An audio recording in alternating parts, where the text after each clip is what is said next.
can we talk about the rehearsal? I don't know if you've seen. I have not seen it. Yes. Holy shit. We've been laughing our asses off in the Discord. So next episode, you'll get caught up on the rehearsal. I'm sure there'll be like 2 or 3 episodes out between this recording and our next recording. And it's short. The episodes are short. The second one is short. The second one's short. It queues up a 3rd episode that's probably going to be crazy. Yeah. You've watched Nathan Fielder's, like course. Nathan For You. Of course. Yeah. That guy's a genius, Yeah, he's man. a genius. He's a Truest genius. sense of the word. I kind of hate that. I went to business school in Canada, It's and annoying. I You gotta tell the graduated with really absolutely. good grades. You got to tell the absolutely story with him. Oh yeah, no, I will. But just to set the table, like this show, like I just want to say, like, you cannot tell how evil he is in real life. Like, you really can't. That's the fucked up part. Is like he's so committed to it. It's like a more controlled Kaufman. Like, it's like but it's like it's like a Scientific. mumblecore awkward version of Andy Kaufman. It's also scientific. It's very like he's calculated. Everything is much it's to a granular level. He reminds me of like a Tim Rogers, like a video game reviewer who will play a game for 300 hours to review it. Like an inordinate amount of work going towards something that it's like, you just are built different if you care that much for the bit to do this thing. Yeah. And Rehearsal is very much that. I won't spoil anything about it, but just like, so I worked at Absolutely in 2016. I helped transcribe the 4th season of Nathan For You. Yeah. I have no idea where I stand NDA wise. I think I'm straight. I did not get paid for anything I did. Not a single cent for anything I did. So I don't really that's fucking worth care. mentioning. Yeah, it was a unpaid internship, and you get paid in clout for that. And I was like giddy to do it, but I did like. I got that fuck it gene in me where I'm like, I'm going to leave early. I'm not going to try that hard, even though it would be good for me to like be a go-getter here. I really don't fucking care because I'm not getting paid. I'm not going to work here. I'm probably not going to live in LA. So fuck it. So like everyone could tell I was not invested. I didn't talk to anybody. I didn't like social climb or anything.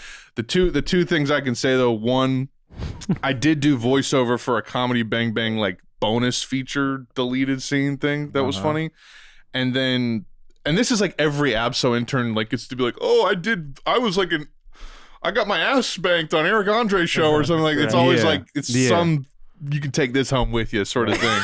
And you can tell that back at the family in Idaho that you did that.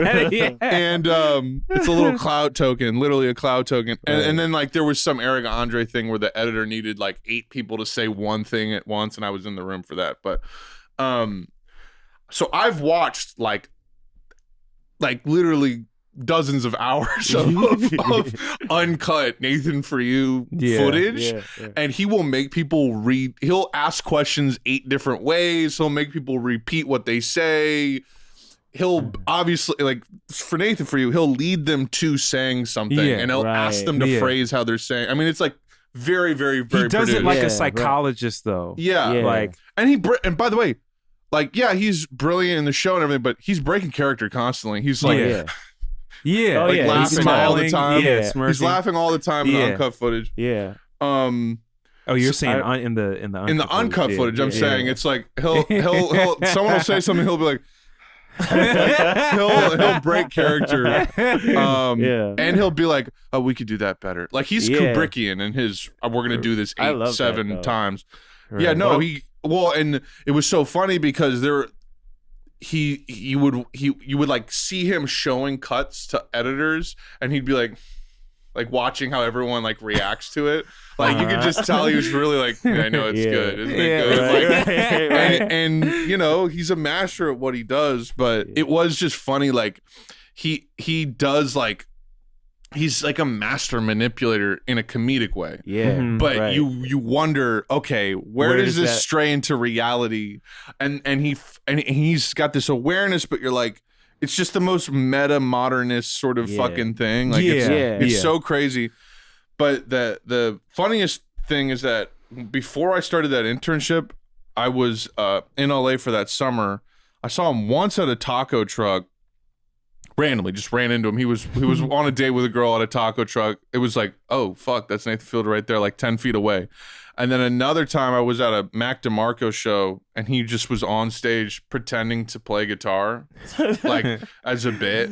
He was just like emotionless, just on stage. Right. And then when I actually got the internship, you know, I would just see him walk around the office all the time.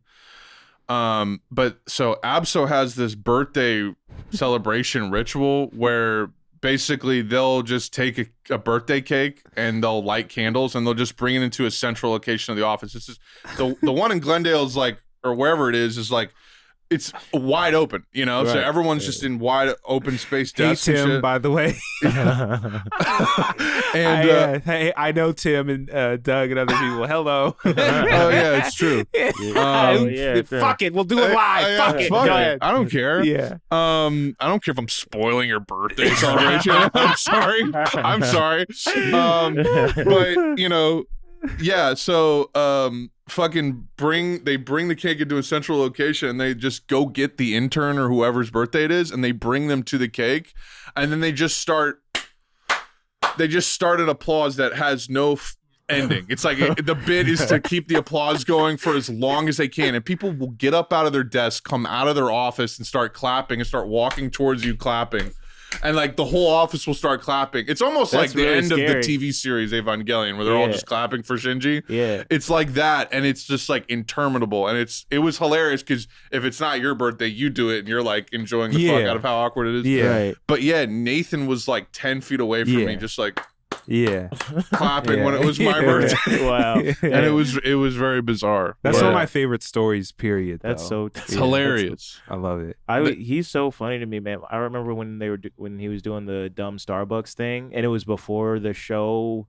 You're saying in LA? Yeah. And before anybody knew about the show, it was like it was in the news and shit. Yeah. And he was going on late night and doing interviews and all this stuff. And I remember I saw 2 different interviews on 2 different late night shows where they asked, like, Starbucks had put out a cease and desist because he had, like, straight up had a store called Dumb Starbucks. They're like, you can't use our logo and all that, you know, obviously. And he said the funniest shit where he I don't even remember how they set it up, but he was basically like, yeah, we'll sue you or something like that. And he was like, I mean, I really hope it doesn't have to go that way. I think like you guys are really risking losing a very valuable customer. The legal part of his show is what's always intrigued me more than anything else. How are you getting away with this legally? Well, and that's what I love about him probably the most too is the pushing the limits bit. I mean, as a fellow neurotic person, I obviously love that. It's also why I love Tim Robinson because so much of his humor is just about how neurotic he is and obsessive he is. But just from a process standpoint, a logistical standpoint, I'm like, how is he getting this done? He knows the outcome he wants. With this. Yeah, he knows the outcome he wants, and he keeps getting it. So it's like, how are you doing that? It's pushing the limit. Extreme, It's extreme neuroses. It's like extremely anal. He's extremely anal. Right. I feel like he probably like sits in with the legal team like personally. Oh no, of course. He talked about that in one of the seasons. It like literally blurs. Yeah, like part of the story is like, I will talk about it next time more in depth. Talking about the rehearsal. Part of the story is like what he's allowed to do and what he's not at times. Yeah. Like it feels like a show where the legal team is just in the writer's room. Yeah, like they are part of it. They're on the set. They're everywhere. Yeah. I mean, it's like it's just hilarious. And when I watched the first episode, that was like one of the better movies I've seen recently. Like if that was like a short film, like I was like, wow, that was amazing. There were several times. There's a part in the beginning where, I said the similar thing as soon as it was wrapped. I was like, that was literally an experience. Yeah. Okay. That was like I'll remember that. Like the first scene when the guy says wow and then the actor says wow, I got up out of my chair. Same. I several times got up out of my seat and was. I was literally leaning like, no. Yeah, I saw. I was like, no, there's no way this happened. There's no way. Right. He's like, yeah. So it's literally that thing of there's no way you got that. There's no way you got that. There's no way it just played into your desires. That I just want to do a highlight where y'all keep talking cryptically about this, and I just stare in the camera, and they do the sad Ben Affleck zoom, just like it's just the Joker music, just The one Nathan Fielder line that's in my daily usage is, "What that means." Do y'all remember that? The real heads will know, but it's the one where he has that kid speak, like he repeats what a kid is saying for a job interview. He has a kid in a bus watching him do a job interview, and the kid is responding to the interviewer, and he repeats what the kid says. Yeah. So the kid goes, "What that means?" And he goes, "What that means?" And the person is just staring at him like, okay. The one I remember doing just genius. Yeah. That's he really flexed with that show, like Yeah, comedically. right. Like what is the wackiest thing? Well, it's such, you have to give him credit, because it's like we live in an age that's so oversaturated. It's like you'll never believe how people react to this. Yeah. And it's like he really shows you that he's kind of the master at that. Yeah, he's the master at using people as his Oh, that one where he takes the people through the haunted house, and they like paramedics come in and just like, yeah, we found a very very contagious element in the haunted house. They like take them to in an ambulance, take them to the hospital and all this shit. They go through all these tests and then they come out and it's like end of haunted house. And then he's always just like, "So what did you think?" Yeah. It's like, it was a little too scary. I love how he lets people say things and he goes, "What does that mean?" Could you explain that? Yeah, what do you mean? Yeah. Like, it just, he's so good at that. It's unreal. Yeah. I remember one episode I worked on. I don't know if it ever came out. Probably did, but it was one where it was like asexual laptop repair store. So it's like the person going through your hard drive has no sexual urges at all. That one did come out. Yeah, it did come out. Yeah. Just like, I mean, come on. Like, who thinks that shit? Yeah. So yeah, check out The Rehearsal. We'll definitely keep you posted on. Yeah, torrent The Rehearsal. Yeah, torrent The Rehearsal. We're also talking about it in the Discord and having some laughs and sharing some memes. Having some goofs and gaffs. I might have to watch that tonight.